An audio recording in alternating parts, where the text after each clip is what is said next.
Asset MCI ND 009. Source: Recovered Dock Master's Ledger, Pier 14. Acquisition date: redacted.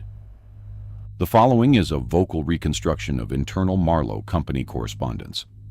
The official manifest for the freighter, the SS Gantry, listed crate 402 as industrial textile samples with a declared weight of 450 pounds.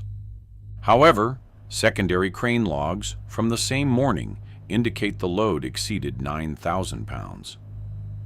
The scale was pinned to the glass before the crate even left the dock. The Registry does not interpret these discrepancies. We simply preserve the record. Vocal reconstruction begins now. I've worked the docks for 15 years. In this business, you learn that numbers are the only thing that don't lie. Men lie to the boss lies to the port. But a ledger is supposed to be solid ground. Crate 402 made a liar out of every scale on the pier. When the crane took the strain, the steel cables didn't just tension, they screamed. I watched the rigging crew back away, waiting for the snap. A wooden box that small, maybe the size of a footlocker. It shouldn't have been able to pin a 5-ton scale, but the needle was buried so hard the glass was spiderwebbing. I checked the hull of the gantry. She didn't sit any lower in the water. She floated like she was carrying feathers, even though the pier was groaning under the weight of that single box. I went down to the floor at midnight. I needed to see it for myself.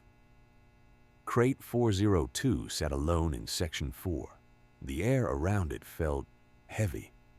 Not cold, not hot, just dense. I noticed the floorboards first. The reinforced concrete was cracking in a perfect, jagged circle around the base of that crate. I checked the electrical meter for the section. The dials were spinning. The crate wasn't plugged into a damn thing, but it was drawing 40 amps directly out of the air. I could smell the ozone, sharp and metallic. I reached out my hand. I wanted to touch the wood, to see if it was real. But 3 inches away, my fingers went numb.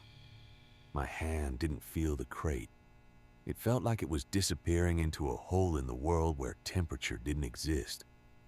I pulled back, and for a second, just 1 second, the weight of the whole building felt like it was resting on my shoulders. Then the telegram came.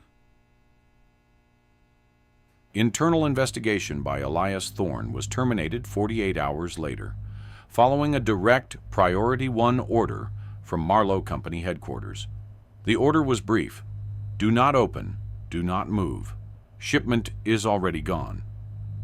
Thorne reported that when he returned to Section 4, the concrete cracks remained, but the power draw had stopped. The scale reading for crate 402 had returned to exactly 450 pounds. The SS Gantry departed port on schedule. It vanished in transit 3 days later. No wreckage was found. No distress signal was recorded. Crate 402 remains unrecovered.